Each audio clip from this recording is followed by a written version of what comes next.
debt to equity ratio එක. හරි අපි ළඟට මම කිව්වා ගුණන් මම කියනවා මේ debt to equity ratio එකත් එයා වැරදියට මේක උගන්වන්න කියලා.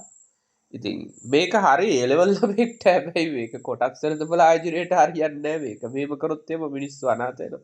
මම මේක এডুকেෂන් පර්පස් රිවිව් එකක් කරන්නේ කාටවත් අපහාසයට උපහාසයට මේ වැරදි තැනක් පෙන්වා දීම තමයි මම කරන්නේ. මොකද මම තැන් කීපයකට එයා ෆ්‍රී දාලා තියෙන ක්ලාස් එකේ මම ෆෝවර්ඩ් කරා. ඒ උගන්වන හැම තැනකදීම ඉතාලම ලොකු අඩුපාඩු තියෙනවා. අපි සල්ලිත් එක්ක සෙල්ලම් කරන්නේ නැහැ. ඒ කියන්නේ total equity වල total equity කොච්චර තියෙනවද? total debt to equity ratio. debt to equity ratio කියන්නේ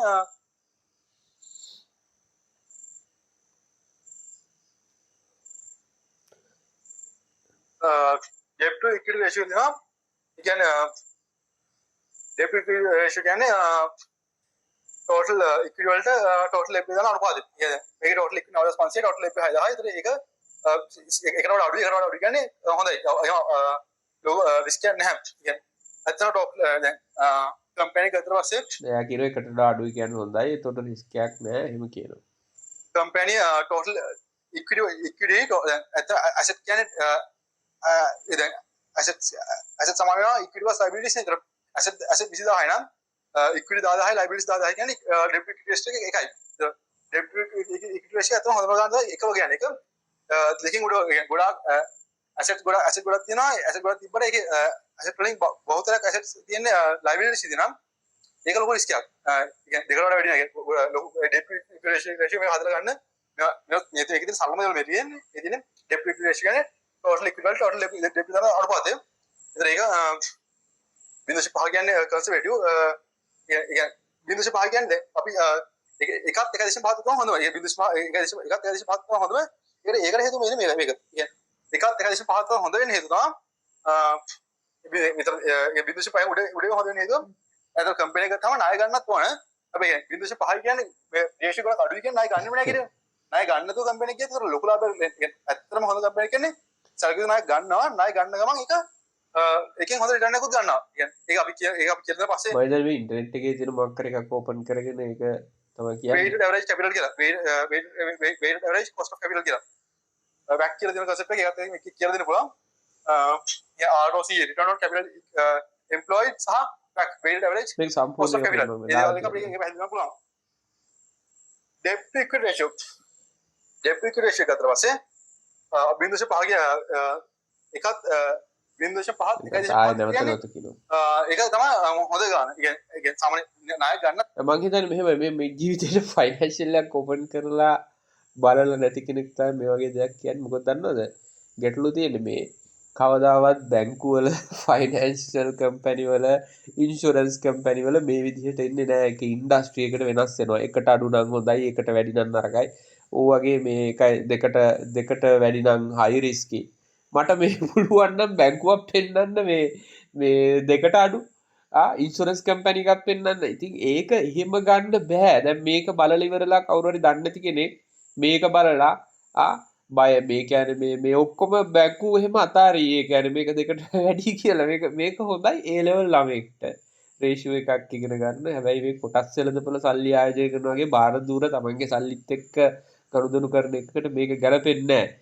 ඒ කියන්නේ ඔයාට debt to equity ratio එකක් බලන්න ඕන තමන් ඉන්න ඉන්ඩස්ට්‍රි එකට සාපේක්ෂව. බැංකින් වල නම් ඒක තියෙනවා බාසල් රේෂියෝස්. අපි උගන්වනවා බාසල් රේෂියෝස් කියලා. ඒතකොට මේ බාසල් රේෂියෝස් වල තමයි තියෙන්නේ මේකේ මොනවාද බැංකුව වල මේන්ටේන් කරන්න පුළුවන් අවශ්‍ය කැපිටල් රික්වයර්මන්ට් එක මොකද්ද? එතකොට මීට වඩා ගොඩක් වෙනස් වෙනවා. ඉන්ෂුරන්ස් ඉන්ඩස්ට්‍රි එකේ වෙනම ටිකක් තියෙනවා. ඒකේ වෙනම දේවල් ටිකක් තියෙනවා. ඒක වෙනම කතා කරන්න ඕන. එතකොට ෆයිනෑන්ස් ඉන්ඩස්ට්‍රි එකේ වෙනම තියාගන්න ඕන කැපිටල් ඇඩිකුවසි ලෙවල් එකක් තියෙනවා. ඒක මේ එකට අඩු නම් හොඳයි දෙකට එහෙම සරල කරන්න බෑ. තේරුණාද?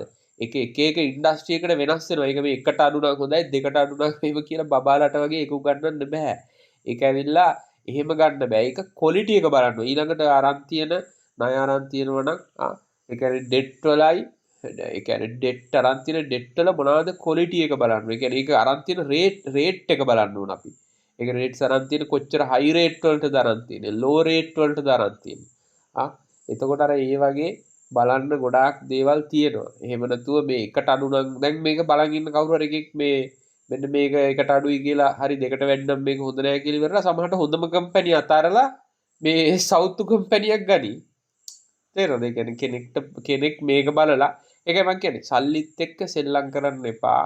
මේ උගන්වලා තියෙන ගොඩාක් දේවල් නිවැරදි නෑ විශයක් වශයෙන් මම දැන් ගොඩක් තැන් වලට දැම්මේ ඒ තැන් හැම එකකදී මට අහුනේ එකයි මම මේලා තියෙන නිසා මම දැම්මේ මේකයි දේ තියෙන්නේ වැරදි දෙයක් ඉගෙන ගත්තොත් හරිද ඔයා වැරදි දෙයක් ඉගෙනගෙන ඊට පස්සේ හරි දේ ඉගෙන ගන්න කියොත් ඔයාට හරි දේ ඉගෙන ගන්න වෙන්නේ නැහැ මොකද ඔයා වැරදි දෙයක් ඉගෙනගෙන දැන් හිතන්නකෝ අපි ගාවට ආවා කියලා ඉගෙන ගන්න ඔයා වැරදි දෙයක් ඉගෙන ගන්නේ ඔයා දැන් ඔයාට වැරදි දෙයක් ඔයා ඉගෙනගෙන යනවා නම් ඔයා දාන්න ඕන ටයිම් එක වැඩි. දැන් ඔයා හිතන්නකෝ අපිත් එක්ක සම්බන්ධ වෙලා ඔයා පැය 100ක් ඉගෙන ගත්තාම ඔයාට මේක හොඳට පුළුවන් වෙනවා කියලා.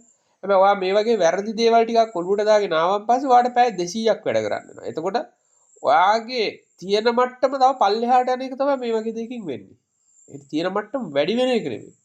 මොකද ඔයා වැරදි දෙයක් ඉගෙනගෙන ඉන්න අපිට තව ඩබල් එෆර්ට් එකක් දානවා. වෙන පැයක් දාපු ඒ කියන්නේ බිඳුවෙන් එන කෙනාට පැය නම් දාන්න ඕනේ. වැරදි දේ ඉගෙනගෙන එන කෙනාට පැය දෙකක් දාන්න. දැන් ඔයා මාත් එක්ක තර්ක කරගෙන ඉන්නවා මේකට අඩු නම් හොඳයි මට දෙකට මට මේ වගේ එකට අඩු නම් දෙකට වැඩි නම් කියලා මට දෙන්න මේවට ඉලක්කම් ටික එහෙනම් ඉන්ඩස්ට්‍රි වලට. එහෙම දෙන්න බෑ. ඊට වඩා සංකීර්ණයි. අරන් තියෙන රේට් මොනවද බලන්න. මොනවද අරන් තියෙන රීසන්ස් මොනවද කියලා බලන්න. දැන් සමහර ලාට ඒ debt to equity ratio එක වැඩි වෙන්න පුළුවන්. හැබැයි ඒ ණය අරන් තියෙන්නේ new project එකක් launch කරන. ඒ project එකේ සමහර ලාට ලොකු රිටර්න් එකක් සමහරට තව අවුරුදු 3කින් එන එකක්. සමහර ඉන්ඩස්ට්‍රි එක සම්පූර්ණ රෙවොලූෂනයිස් කරන්න පුළුවන් ප්‍රොජෙක්ට් එකකට ඉන්වෙස්ට් කරලා. ඒතර එහෙම ඩීප් බලන්න ඕනේ. මේ එකට අඩු නම් හොඳයි දෙකට වැඩි නම් නරකයි. එහෙම ගන්න බෑ. එහෙම බැංකුවකටත් ගන්න බෑ. මං කියන්නේ මේ ඉන්ඩස්ට්‍රි වයිස් ඔයා දුන්නත් දැන් ඔයා වැරදි දෙයක් ඉගෙනගෙන ආවම ආරය එකට අඩු නම් හොඳයි කියන මේ. එතකොට ඔයා අර කුණු කොට ඔලුවට දාගෙන ඉන්නේ. එතකොට ඔයාට ඩීප් බලන්න දැනුමක් එන්නේ නැහැ. එතකොට මේක වැරදි දෙයක් ඉගෙනගෙන ආවම ඔයාට හරි දෙයක් උගන්වන්නත් අමාරුයි. ඔන්න ඔකයි ගැටලුව දෙන. අපි ගොඩක් වෙන පන්තිවල ඉඳලා ආපු කට්ටියට අපි කියන්නේ අපි ගන්න කැමති නෑ. මොකද ගන්න කැමති නැති හේතුව වැරදි දෙයක් ඉගෙන ගත්තාම වැරදි දෙයත් අපිට වැරදි කියලා උගන්වන්නත් ඕන හරි දෙයත් උගන්වන්න ඕන. ඒතර අපිට වැඩ දෙකයි. බිඳුවෙන් එන කෙනාට හරි දේ විතරයි උගන්වන්න ඕන. ඉතින් ඒක මම මේ කාටවත් අපහාසයක් උපහාසයක් කරනව නෙමෙයි. සල්ලිත් එක්ක සෙල්ලම් කරන්නේ හරියට ඉගෙන ගන්න. මම මේ වැරදි දෙයක් এডুকেෂන් පර්පස් රිවිව් එකක් තමයි කරේ. තව ඉස්සරහට මම උන්නම් දාන්නම් මට ටයිම් තියෙන වෙලාවට මම මේක ඕපන් කරා තැන් කීපෙක ඒ හැම තැනකදීම ඔය වගේ ලොකු බරපතල අඩුපාඩු තියෙන දැන් accounting වල මේ නිකන් මේ A level accounting මේ A level වල තියෙන accounting ටිකක් තමයි මේ උගන්වන්නේ. එහෙම නැතු මේ කොටස් වෙළඳපොළ සම්බන්ධ දේවල් නේ. මෙතන කොටස් වෙළඳපොළ සම්බන්ධ ඒ වගේ මම දැක්ක මීට වඩා මහා ලොකු වැරදි.